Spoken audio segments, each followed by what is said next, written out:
I want you to be successful with your watercolor, and there's no reason why you can't be. I don't care if you say to me, I can't draw. You're going to be able to do this next project, and you're going to love it. Love it. You don't have to know how to draw. Watch this.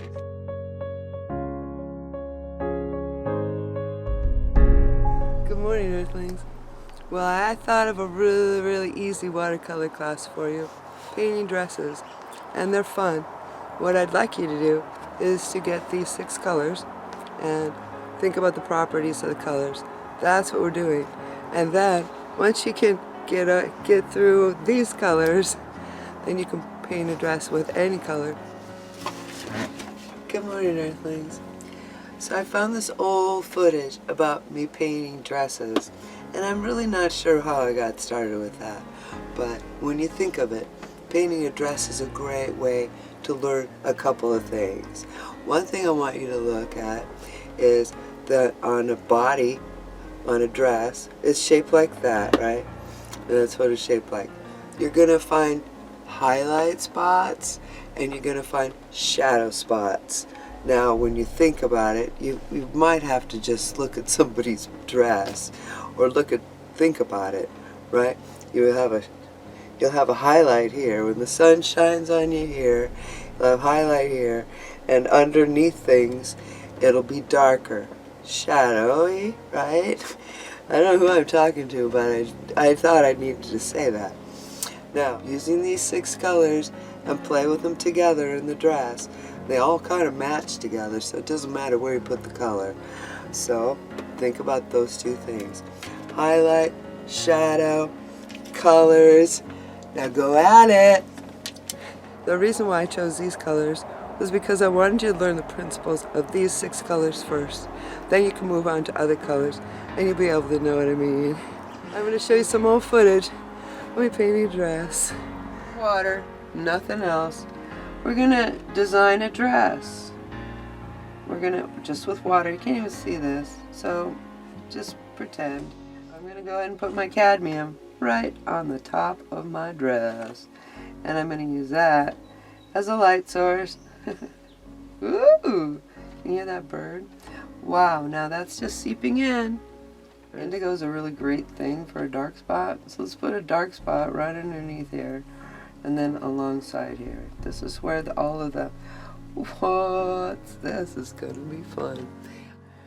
Whoa, we're gonna learn the properties by making what? Woo! Did you see what happened there? That is what's fun. It's wet, and this red has just turned this whole thing into a marvelous mess. What does selenium blue look like when it's right here on this part of the dress? Ooh. See what happens? It's a very opaque color. It's gonna sit on top of anything. But oh, now, if you get a lot of paint on your brush, you're gonna have a great impact wherever you go with it. This is selenium blue. Look at that! Wow! Add the ultramarine up. See what happens here. Maybe a little bit more definition somewhere.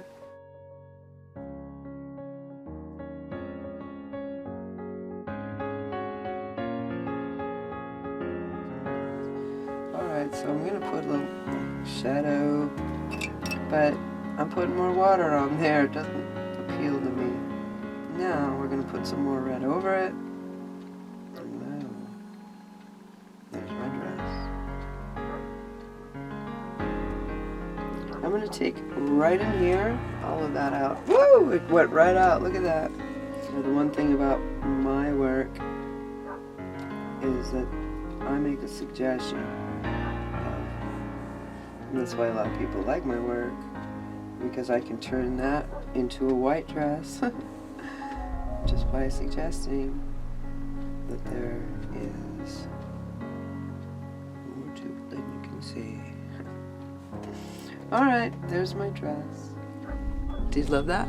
I'm gonna just say, have at it.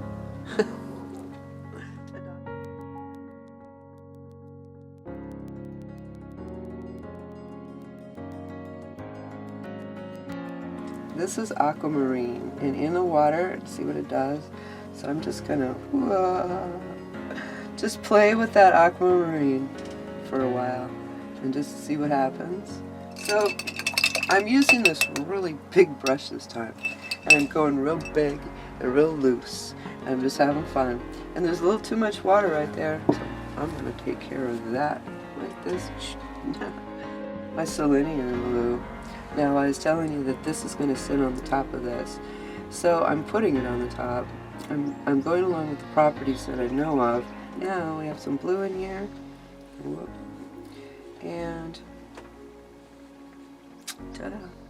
Alright, so I've got this indigo, and I know this place here should be a little bit more dry. So the indigo is gonna, oh, there you go. What happens is it kind of feathers into the other colors. Now I'm adding a little more water right in here to kind of encourage that indigo to go down into here. I'm kind of thinking about the shape of the dress, but I'm also thinking about where the dark is going to be. And I'm going to use some yellow ochre so that I can show you what that looks like. Up here, see, it's going to sit right on the top. That's what I said. And what we're experiencing now with this yellow ochre is whatever color that's underneath it is just going to be gone. It's just gone. So the really cool part about that is just keep playing with it, because yellow ochre can be a powerful tool. See how that worked out? That's what I like. I like to be able to suggest something other than what's there. And that's what makes a great painting for me. I hope you enjoy your painting of dresses. Just paint some dresses. And they're not hard. Well, that was fun. And you can do it as many times as you want to. Have at it. Until later. I'm going to think up some other really, really fun, easy things for us to do so you can start to learn how to watercolor. It's going to be spring soon. Anyway, till later. I'm going to work.